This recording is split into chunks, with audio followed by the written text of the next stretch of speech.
Welcome back, everybody. Today's build is not so much a build, but a fix, and it's going to be this coin-op washing machine. Quit working on me, so let's take it apart, see if we can't figure out what's wrong with it.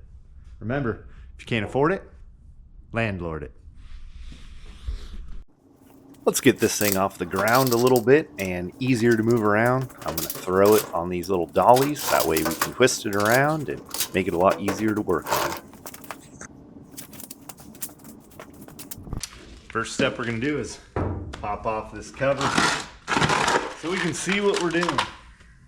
There are just two little 1/4-inch head screws that we're going to pop off real quick on the bottom. That's why it's elevated. It slides right off.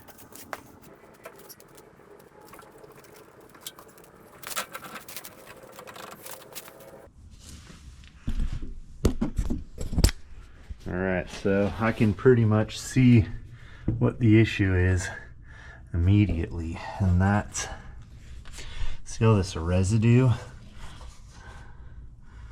The belt looks melted, so I'm assuming that squealing noise and what looked like a fire was just the belt burning. But we're going to turn it on, see if we can recreate the problem.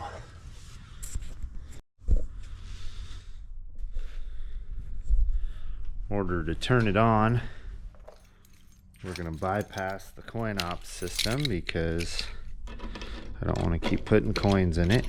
So we first access it here, pop this little cap off.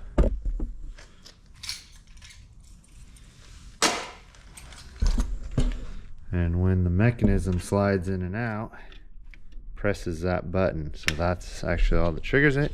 Hey, a little bonus. We got some money. Let's take that out.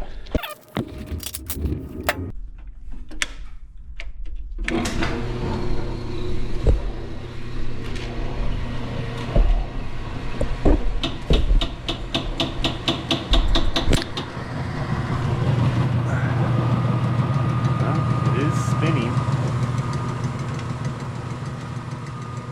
Now you may ask yourself why I'm running it after I've already found all of that belt residue. So we want to see why the belt is not spinning. This could be misalignment, this could be vibration, this could be a bad bearing that it's not spinning properly.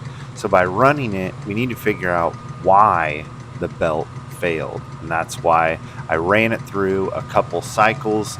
And I'm not going to show you all that. I did it on time lapse just to see if anything happened, but I ran it through 2 full cycles and it seemed to be working properly.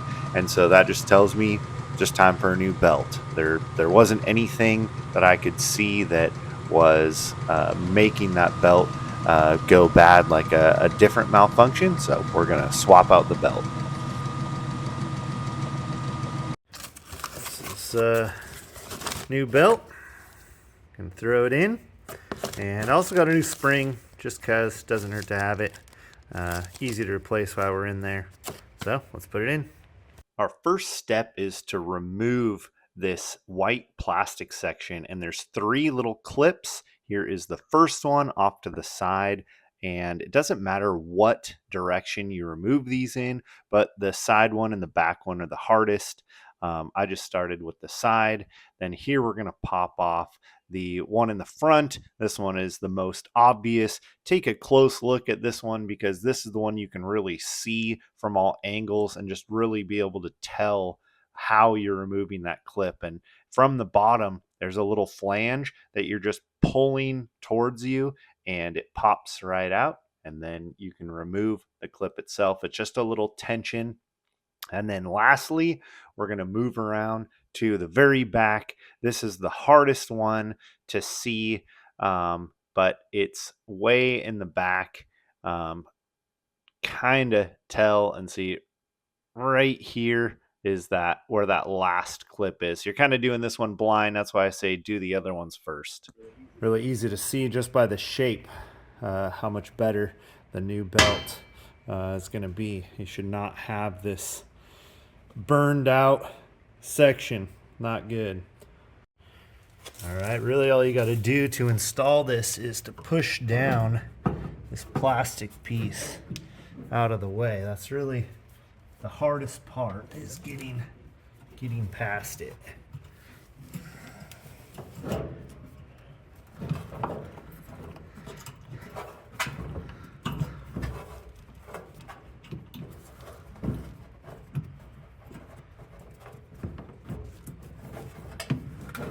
Just kind of gotta manipulate it out of your way.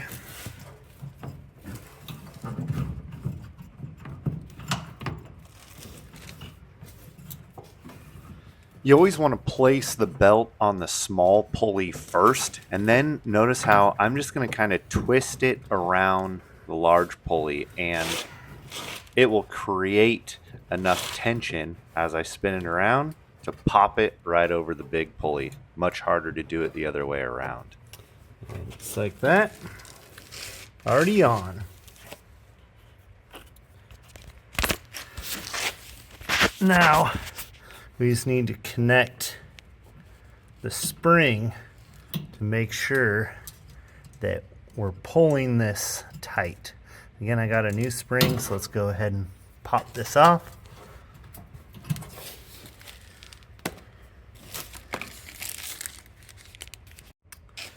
We need a new spring going on here.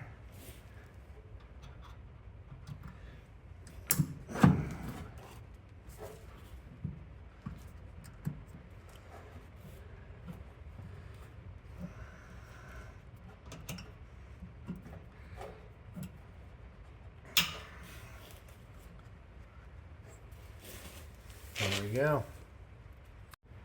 Now these are just held in place. You can see right here kind of where they slot into, and then those little clips will pop it into place.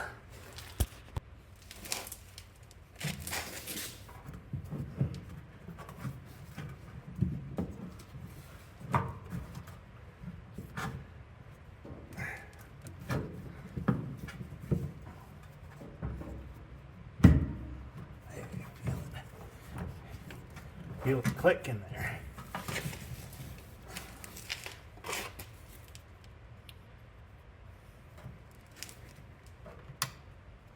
You'll notice I'm struggling here in the beginning to get this clip in, and while it looks like this white plastic piece is in the right spot, you'll notice me shift it here in a second and click it in all the way, and then it just pops on really easily.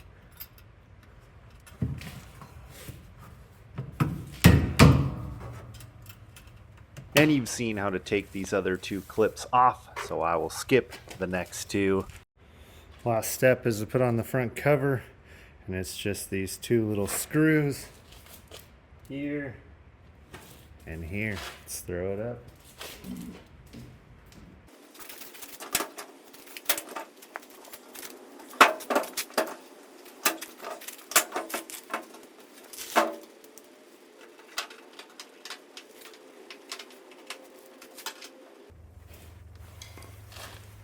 There you go. Back in business. All done.